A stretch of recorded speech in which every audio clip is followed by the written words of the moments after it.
So off the top of your head, what's your favorite brand collab and why?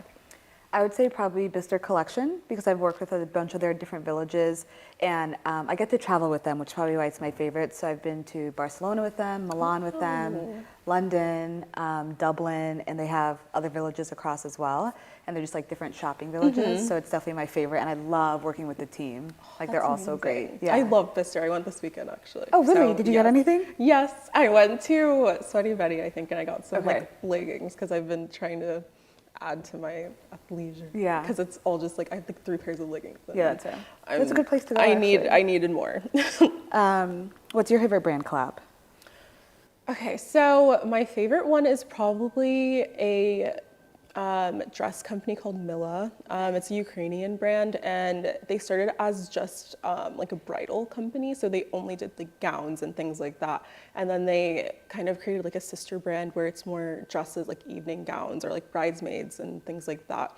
And in 2022, in 2022, I ended up getting to go to France, like right outside of Paris, and they had kind of an influencer collab. So only influencers were the models in the shots. So there was like a big travel influencer couple that were like having their wedding, a fake wedding. Okay. And then all the bridesmaids and the groomsmen were like, either the groomsmen I think were all like models, and then all the women were influencers. So they had us come. So.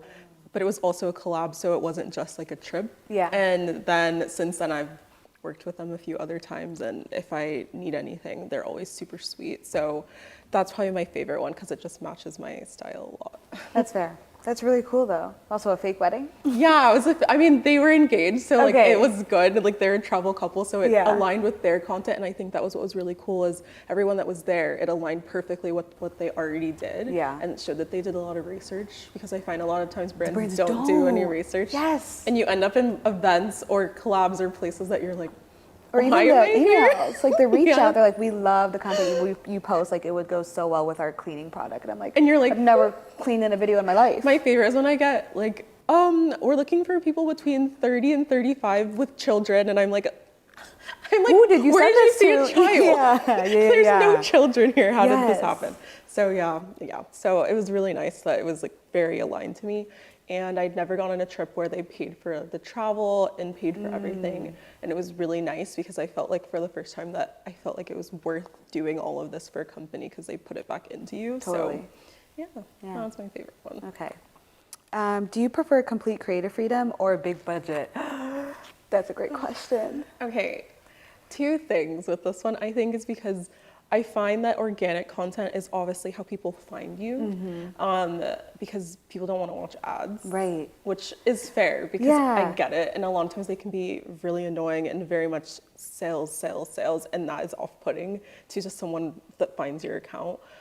So organic content is where I've found my audience and my audience has found me, which is amazing. But obviously I do love when something's really extravagant and planned out, like that Milanova shoot, because obviously that was very big budget and planned out and it was amazing. But organic content is how I think you really find the people that want to find you, which is really special, especially for a job. You want to find people that support you and then also align with what you're doing and fall into that too. Yeah. So yeah, what do you think? Being a tourist, I'm going to say big budget.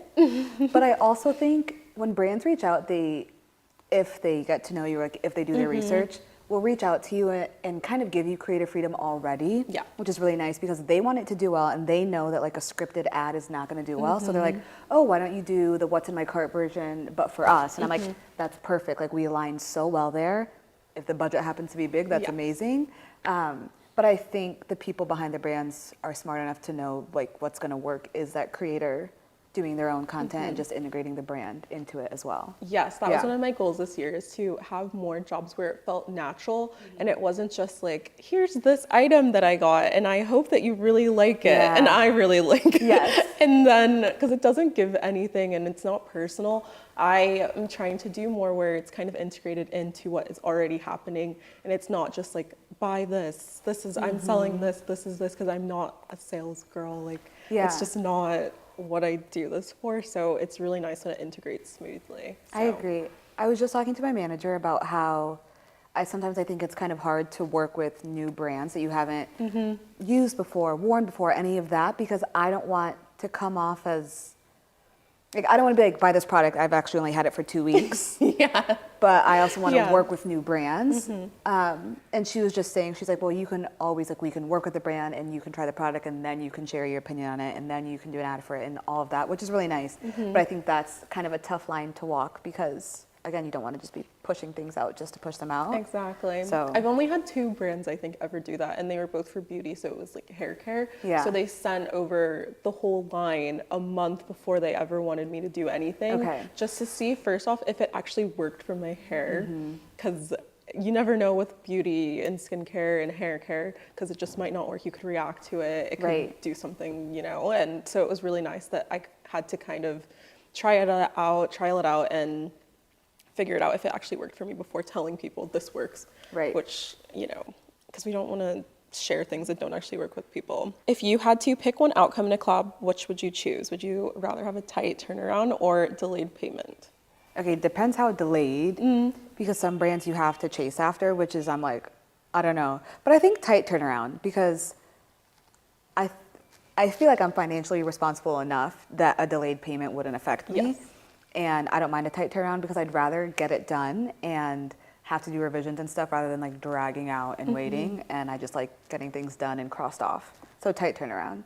Yeah, I feel like it's hard. I feel like a lot of these questions for me are going to be, it depends on the Yes. season. Like if. Yes. Yeah. So for my content, I do best in the spring and summer. Okay. And so if something is a tight turnaround in the spring and summer and they need sunlight and they need blue skies and that kind of thing, I'm like, oh, sure, I can do that. But for example, if it's like a holiday campaign and they want something that depends on the weather or location, it's way harder to make it happen. And so sometimes with that, I kind of would prefer delayed payment because then I at least have the freedom to get it done when I can and I have time to plan it out. That's fair. Because I think my content is so planned. It's very cohesive, and if something's like slightly out of place, it kind of throws everything off. And so if they're like, we need it at the end of the week and it's Wednesday, I'm like, Okay, that's. it's not gonna yeah, happen. you're on your own. So I'm like, you can't expect that. So for me, it's seasonal. With Okay. a lot of my jobs is I need to have like perfect circumstances, which is kind of on me, but also that's what works for me and it works for my content. So Wow. yeah.